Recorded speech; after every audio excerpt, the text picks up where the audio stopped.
Totoo kagad eh. Kaya walang nakakapalag dito. Oo, galing. Peso Sagrado, dalawa pa. Yung ba? Yung mga anak mo. Hindi, okay lang. May tao naman eh. Gutom na gutom. Silver pa yung ano, pa yung galing.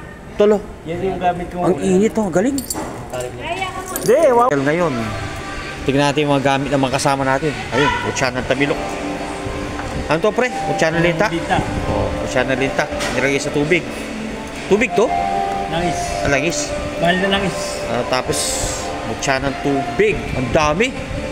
Ilang kilo to pre? O tapos, utsa rin ng linta. Ganda oh. Ano yung kasama? Mga shell yan eh.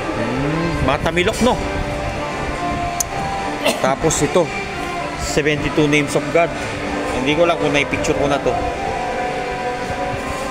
Si ano ayaw dito eh. Yung kasama nating isang Sadya. oh, hindi si ano si Nick ayaw. God daw pero pagmasdan mo.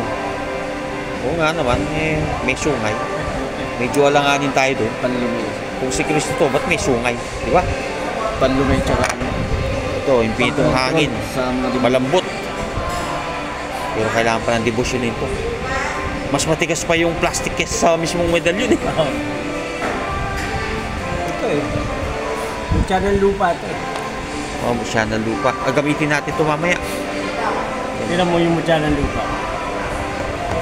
Kung titignan mo siya, itong lupa na to.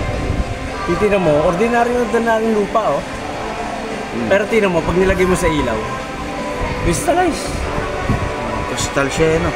Pero mukha kami yung texture niya, as in lupa talaga. Ayan oh. Galit. Ito yung mga ninyo niyang malambot. Malambot ba to? Oh, yan. Parang yin-yang eh. Isang itim, isang puti. Ito, puno.